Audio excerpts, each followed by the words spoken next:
Hey, welcome back to the channel. So today we're going to talk about how ChatGPT said that they'd project my revenue to be $120,000 with this business plan that I just put in. I asked it to help build a business plan for me, put in some information about dog training, and it says I can make $120,000. So let's find out how.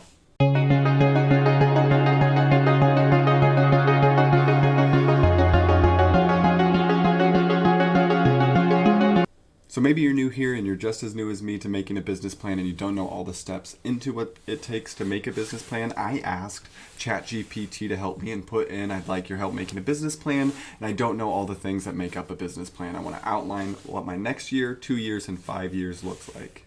ChatGPT then let me know all the different information I would need to give it to write out my business plan. So, since we're doing one about dog training, I figured I'd put in, I'm running a dog training business. Can you give me an example of what business plan would look like as a full format? It then took the options given from above and put them into bullet points that are now kind of related to my dog training business. What I've done with this is basically tried to take a whole bunch of information from these bullet points and tried to give it more of what it's asking from me to it. So once you have these bullet points, I'm hoping that you can read through it and figure out the things that you would need to help suit your business plan. For example, it's asking me the dog training services that I offer.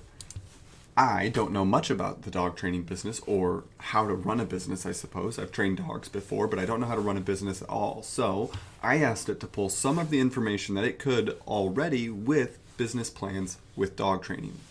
So what it seems like they're going over in their executive summary is the name of their business, basically the services that you offer, your mission statement as a whole, and what your projected revenues will be in the next coming years, whether it's half a month to a year to 2 years, from 1 year, 2 years to 5 years, and so on.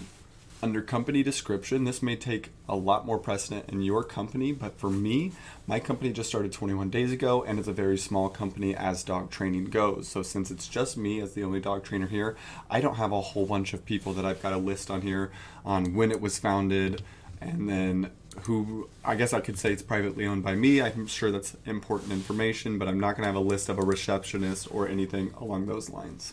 Then it does a really good analysis of the dog training business as a whole. I asked it for this information up here in my question to average dog training business information. So when it's doing its analysis, it's just pulling dog training as a whole or dog businesses as a whole. So it does say that the dog training industry is valued at $1 billion and growing at a steady rate of 3% annually. And then it talks about how I differ from all of the things around me that I'm competing with, like K9 Training Academy. The market analysis, I'm sure, is really freaking important. I don't think I would have ever came up with this on my own and figured out who I'm trying to market to necessarily. I have a way that I want to set my prices. I think I have a basic outline for my business, but I don't necessarily know who can afford or who I'm marketing to. So a lot of that is actually going to be dependent on the area that you're in, and you should do tons of research on the towns and cities that you're doing business in at that point. With the example that we've provided here, though, as dog training goes, it's saying it's dog owners who live in the city, aged between 25 and 55. I don't know if the owners need much of an age difference. I have worked with owners that are 70 years plus that have Dobermans and Malinois. They do just fine sometimes. I know many that can't handle a Doberman and Malinois, so I don't recommend it to everybody. But I don't necessarily think I'd put an age restriction on who I'm marketing to.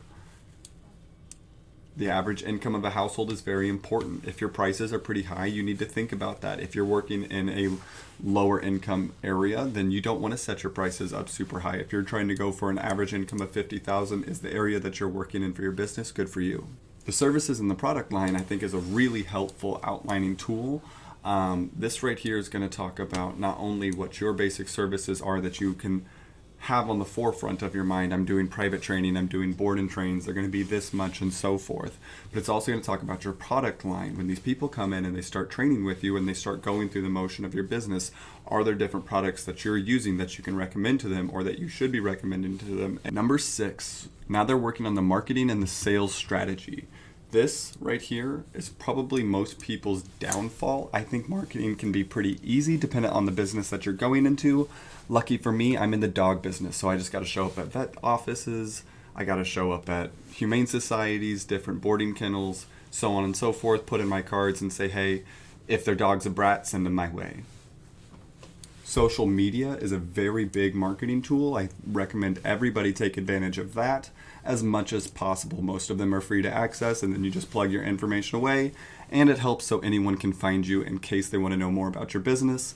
I have noticed if you start Googling a business, if you can find it pretty quick on Google, it feels a bit more legitimized. It then is going to go over your financial projections. So since we're trying to get this out for the 6-month, year, or 2-year, or the 1 year, 2 year, or 5 year projections, this is where you're going to start trying to put that in. So you need to calculate your expenses. So it's asking you to include rent, equipment, staff if there's any staff, marketing. We plan to finance the business through a combination of personal savings and small business loans. How are you paying for your business? Management and operations. What are your hours? When are you going to be open? When are you going to be closed? Are you open during holidays? What management team is going to be there to make sure everybody's doing their job? Where's your business located? Are you renting the facility? Do you buy the facility? So on and so forth. Now, that was a whole bunch of information, and that was just given to me on a basic, let me get a rough draft of information for a business plan using dog training information. Very simple. Now, I liked what it offered me, and I put in another prompt, and I said, if I provided some of the information about my business that fills some of the information you need from the above, in this example, can you write me another draft tailored specifically to me? That's all you got to do. Once you get your basics and it writes you a rough draft using these really simple prompts, can you provide me an example using the average dog training business information you can find? That way I can have a rough draft to reference. I reference my rough draft. I come down here. I tell it, hey, I'm going to give you some information that I got from your rough draft. Can you give me one of those rough drafts tailored for me? It says, of course, it'd be happy, and actually gives me a much simpler list than what it gave me initially, which is why I went through the prompts to get this more specific dog training detail in the first place, as this was pretty basic and generic, and I wanted something that was, we're going down a specific business path. So it asked for all of this information from me. I took the bullets and then I answered every question and put it all into there. What it spit out was now a specialized business plan just for my business, Stick Together Dog Training. So as we come to the end of this, I'm just going to go over and review the business plan that it came out with me with all the information that I plugged into it. So here we go. And it still came up with the final projections where my revenue was $120,000 for all of this information that I gave it, which was really basic dog training information in my first year of this business. Thanks, guys. Leave your comments below.